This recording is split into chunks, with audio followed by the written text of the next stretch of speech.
Thank you all so much. So excited to get to take about 20 minutes here and have a conversation with Whitney. I think, we work across a lot of different industries, a lot of different business models, and a lot of different verticals. And whenever we come back to the question of enterprise SaaS and innovation inside large enterprise, we often find ourselves begging Whitney to come to the table and kind of share what I think is one of the most unique and kind of broad perspectives on what's happening inside enterprise, what's happening inside software as a service, what's happened in the past, but also where it's going. So we're going to just take a couple minutes and dive into this question of where SaaS has been, where it's going, and as an early stage SaaS founder, what you should be thinking about and where you should be putting your time. So Whitney, thanks so much for being here. And maybe I'll just give a second. Would love you to explain a little bit about your background, what you do, and what Acceleprise does, and kind of the really exciting opportunities in front of the program right now. Yeah, awesome. Hi, everyone. So my name is, this seems really loud. Is that just me? My name is Whitney Sales. I'm a managing partner at Acceleprise Ventures. We're a B2B SaaS accelerator and seed fund. We have offices in San Francisco, New York, and Toronto. We've been around for about 5 years now. We're on our 13th cohort in San Francisco, and then we're also on our first seed fund. My background is in early stage SaaS. So over the past about decade and a half, I worked in early stage companies, basically scaling up models with CEOs, then ran a consultancy for about 4.5 years before I met my partner and got into venture. Developed a methodology called the sales method. So really a model on how do you prototype your go-to-market strategy almost as if it's its own product. And then I've been teaching it throughout the ecosystem and in our program now. That's wonderful. And I think that the even creation of Acceleprise, a program just 100% dedicated and focused on enterprise SaaS, speaks to this transformation that you all saw coming and this opportunity. What are some of the dynamics inside business? This wave. So, I mean, there's two core areas I see. There's the democratization of information and technology, and then the other piece of it is just the widespread adoption across enterprise. So if I don't know, it looks like we have an audience that's above 30, but if you're under 20 in the room, you probably didn't grow up with software as a service. You probably still had to use CD-ROM and on-prem software. And so, Salesforce was a big move towards SaaS, but then as generations have gone, more enterprise companies, there's the industry standard, but more enterprise companies have gotten more comfortable using SaaS technology. So in the US, 94% of companies have software as a service as part of their business. So there's been widespread adoption across enterprise organizations where in the past it wasn't. If you look at Europe, you're at around 68%. If you start to look in Asia, you're closer to around 30%. So there's just the wide adoption across the market. And then the second piece of it is the democratization of technology in general. So if we look at some of the platforms that have been built, like TensorFlow, for example, it's really revolutionized how ML and AI has been built. You can look at Instapages or Webflow and designing new websites and advertising. There's a lot of new technologies that are just making it easier and easier to build software companies than ever before. So we're just seeing a huge, huge surge in them. Well, it's a beautiful segue into my two next questions. And I think you answered the first one with, at least partially, with this question of the geographic and international maybe difference in attitudes or adoption towards SaaS today.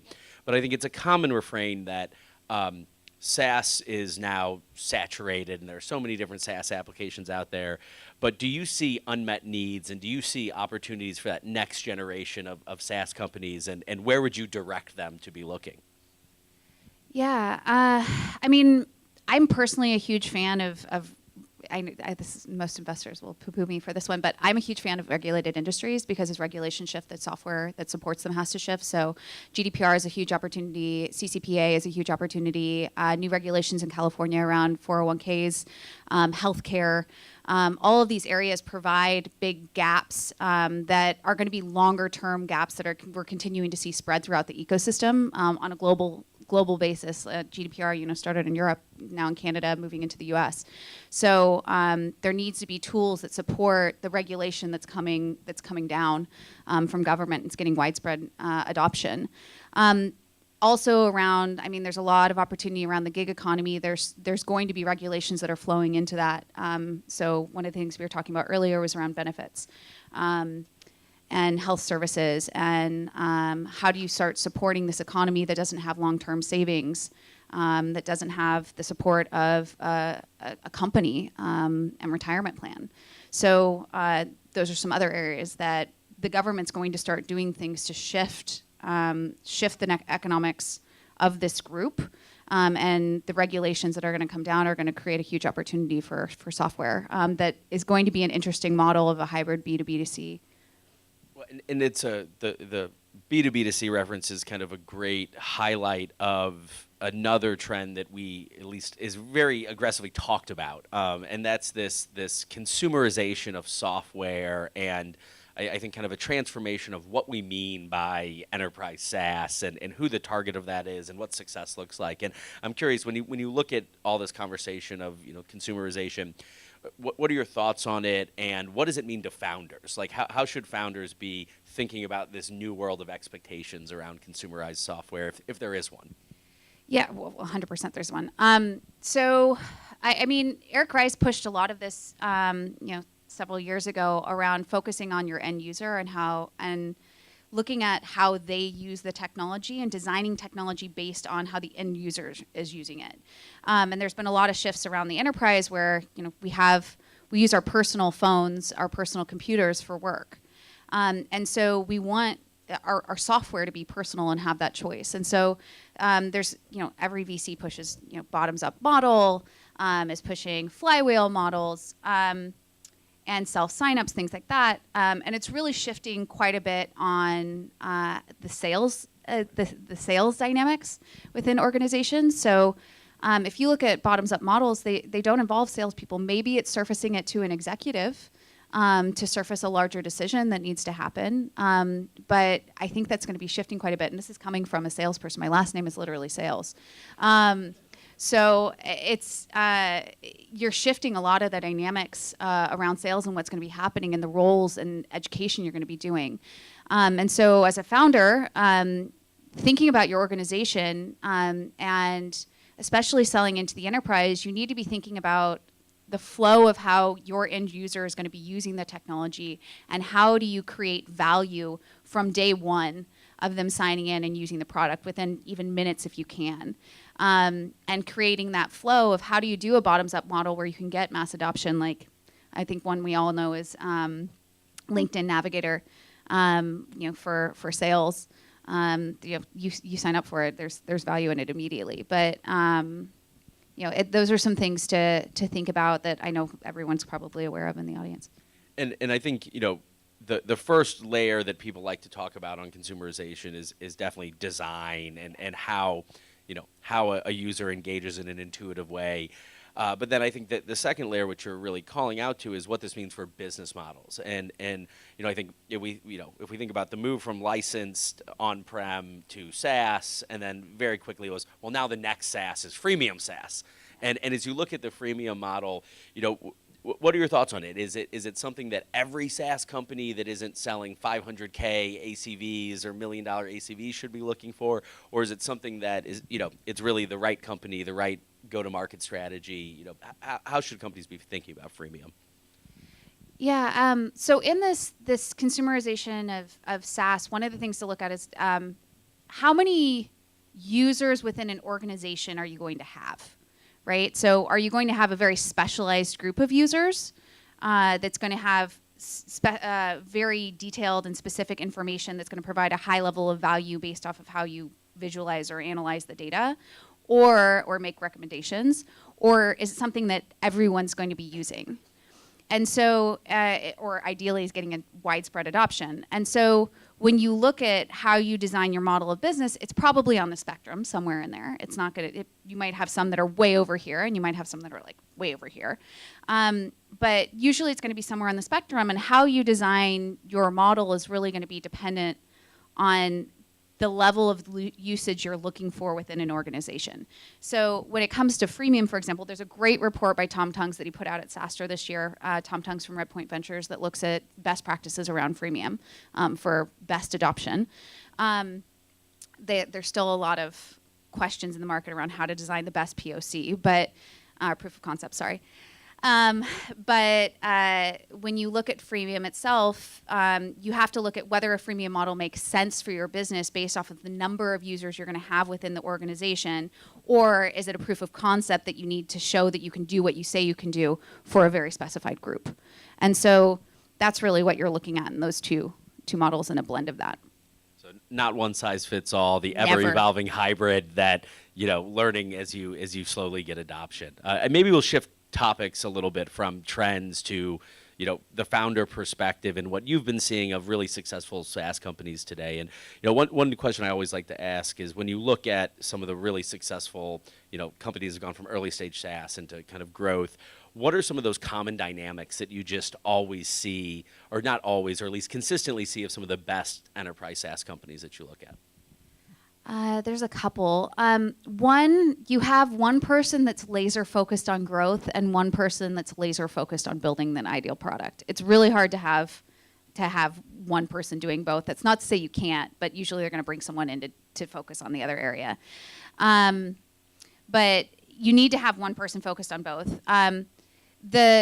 There needs to be a really great communication strategy and way of surfacing opportunities. So there was a joke in Heroku in the early days that James Lindenbaum used to go to Adam, who's the CTO, and go, "You get two." So James would come with all these ideas of the things they wanted to build, and Adam would look at him and he'd go, "You get two. Which ones do you want?" And then the next sprint, they would design those two elements of the product. And they had a great feedback loop that was oriented specifically around what the customer wanted and was oriented all around growth at the same time. So it was a laser focus on growth, but also in building the best product for that and building it right. The second thing is on the entrepreneur side, because that's what our program specifically focuses on. So there's the innovator side, which is the builder side, and there's the entrepreneur side, which is the go-to-market side of a business. That's the way I look at it and frame it. And if you look at the entrepreneur side of the business, one of the things is they really focus on a core user segment and getting going. So it's not a distributed group that they're looking to go after. It's not a spray and pray model. They're not taking any customer that comes through the door. They're focusing on a core segment of the market that's most likely to adopt their product now with eyes on the next group they're going to be going after. So each group they're going after, they're learning the great communication strategy. They're learning the right sales strategy. They're learning the integrations they need to have with eyes on the next group that's similar with an overlapping market so they can go after their next segment. And then, it's exceptional advice. I think the one corollary of what do you see consistently working well is what do you see as a really common missed opportunity? That when you look at these early stage companies and you say, something that they're not doing that a lot of them should be doing would create a lot of value. Are there any common threads there? So,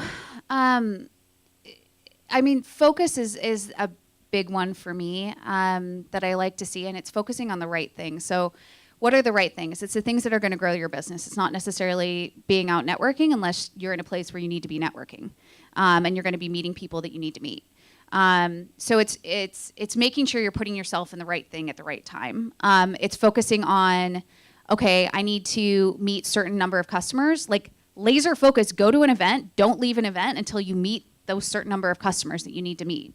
There was a woman who was I want to say she was the VP of marketing for SurveyMonkey in the early days. And when she started building out her network, she was like one of the youngest VPs of marketing at SurveyMonkey. When she started building out her network, she would go to an event, she would keep 10 business cards in her hand, start in the back of the room and work her way forward and wouldn't leave until she'd given out all 10 of her business cards to force herself to interact and meet people. And she built her entire network that way.